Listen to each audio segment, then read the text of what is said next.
Sen nasıl bıraktın benim elimi tutmayı ya? Ha, nasıl kıydın bana?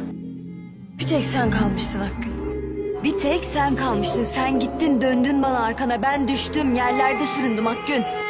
Sen arkana bile bakmadın. Ben var ya, ben sana bunu yapamazdım. Kıyamazdım. Sen bir korkaksın. Seni severek geçirdiğim her güne lanet olsun.